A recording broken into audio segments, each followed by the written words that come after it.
በስመ አብ ወወልድ ወመንፈስ ቅዱስ አሐዱ አምላክ አሜን። ልጆች እንደምን ሰነበታችሁ? ደህና ናችሁ? አሜን። ይህችን ጊዜ ለሰጠን ቸር መሐሪና ሩህሩህ አባታችንና አምላካችን ቅዱስና ሕያው እግዚአብሔር ምስጋና ይድረሰው። ባለፈው በክፍል 66 መንፈሳዊ ታሪካችን ኦሪት ዘዳግም ምዕራፍ 8 ላይ ሙሴ ለአዲሱ ትውልድ ያስተላለፈውን የማስጠንቀቂያ ቃል ተመልክተን ነበር። እርሱም ወደ ርስት ምድር ስትገቡ የሚጠብቋችሁ ብዙ በረከቶች አሉ። ነገር ግን ባልሰራችሁበት ቤት መኖር ስትጀምሩ፣ ካልቆፈራችሁት ጉድጓድ ውሃ ስትቀዱ፣ ካልተከላችሁት እርሻ የተትረፈረፈ ምርትን ስትሰበስቡ፣ ባልገነባችሁትም ከተማ በምቾት መኖር ስትጀምሩ ይህንን ሁሉ የሰጣችሁን አምላካችሁን እግዚአብሔርን እንዳትረሱ ተጠንቀቁ የሚል ነበር። ምቾት እግዚአብሔርን እንዳያስረሳቸው። በዛሬው መርሃ ግብራችን ደግሞ አዲስ የመጽሐፍ ቅዱስ ክፍል የሆነውን መጽሐፈ ኢያሱን የምንጀምር ይሆናል። አምላካችን ቅዱስና ሕያው እግዚአብሔር ያስተምረን።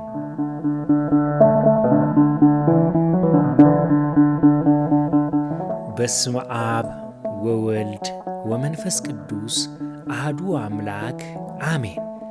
አይዞ አትፍራ፣ አትደንግጥ። መጽሐፈ ኢያሱ ምዕራፍ 1። ልጆች በዛሬው መርሃ ግብራችን የሙሴ አገልጋይ የሆነው እስራኤልን ወደ ርስታቸው የሚያሻግረው የነዌ ልጅ የኢያሱን መጽሐፍ እንመለከታለን።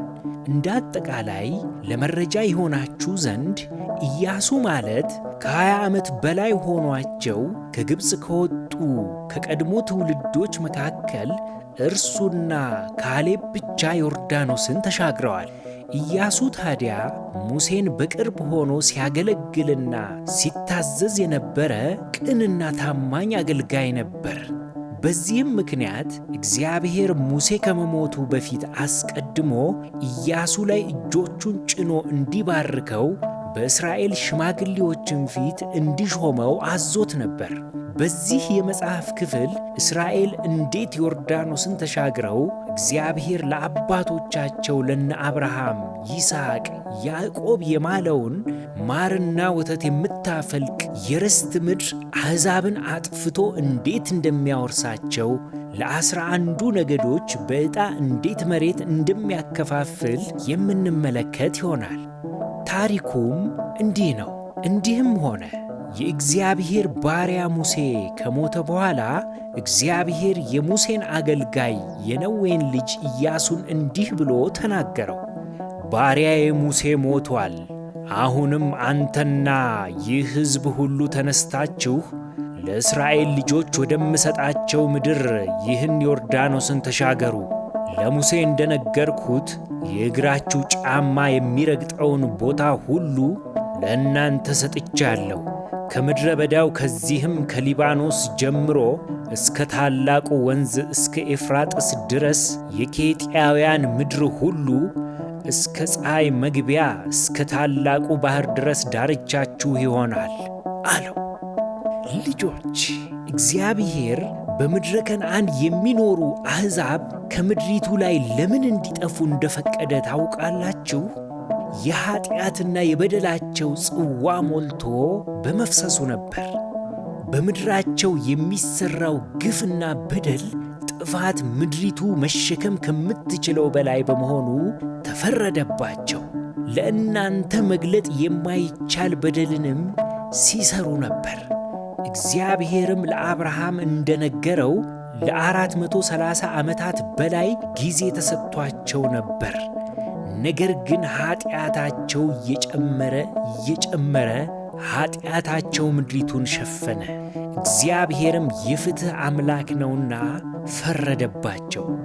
አሕዛብ በእርሱ ስለማያምኑ ብቻ እግዚአብሔር አይጠላቸውም።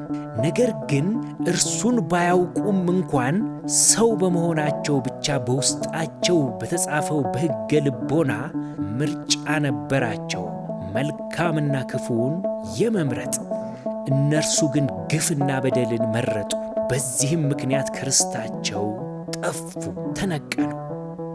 በእርግጥም ከእነርሱ መካከል እውነትንና ጽድቅን የሚፈልጉ መልካም ሰዎችም ነበሩ። እግዚአብሔርም ለይቶ አድኗቸዋል። የሚደንቀው ለወደፊቱ በምንመለከታቸው መጻሕፍት ውስጥ እስራኤል እንደ አሕዛብ እግዚአብሔርን ሲበድሉት ከርስት ምድራቸው ተማርከው እንዲሰደዱ እንዲፈናቀሉም አድርጓቸዋል። ስለዚህ እግዚአብሔር ለእስራኤል ብቻ የሚያደላ ሳይሆን ቃሉንና ፈቃዱን ለሚከተሉ ሁሉ ምሕረቱ የበዛ እውነተኛ አምላክ መሆኑን ያሳየናል።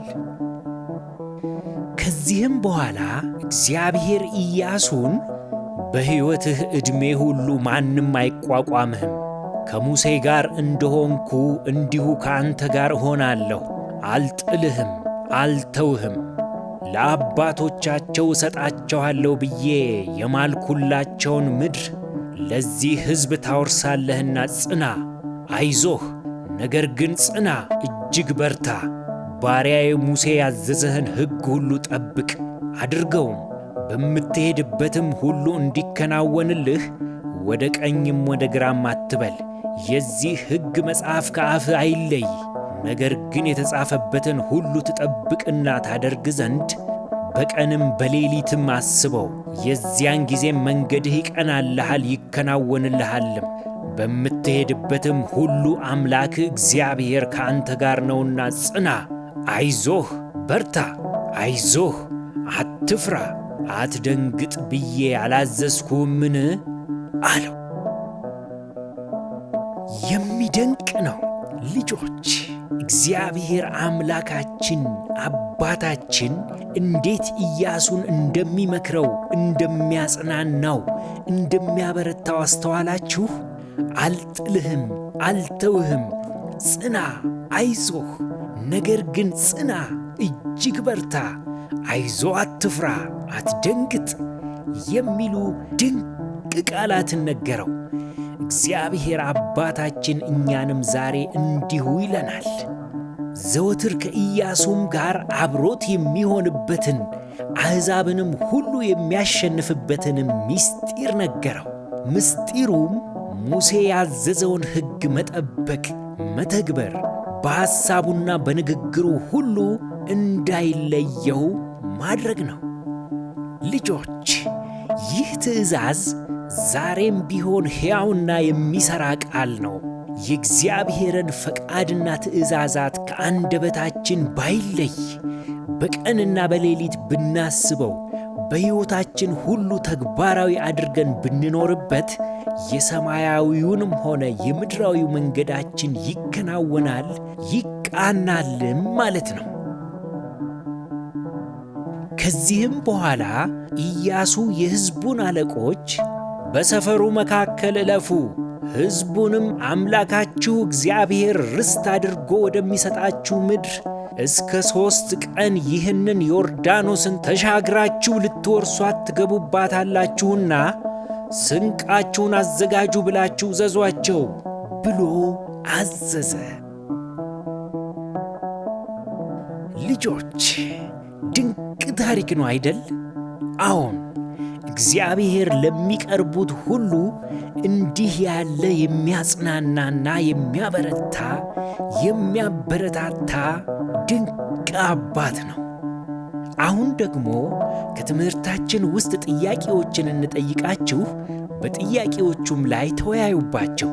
ወላጆችም እባካችሁ ለልጆቹ ጥያቄዎቹን በማብራራት እርዷቸው። የመጀመሪያው ጥያቄ መጽሐፈ ኢያሱ ስለምን የሚናገር መጽሐፍ ነው? እግዚአብሔር ኢያሱን ምን ብሎ አጽናናው?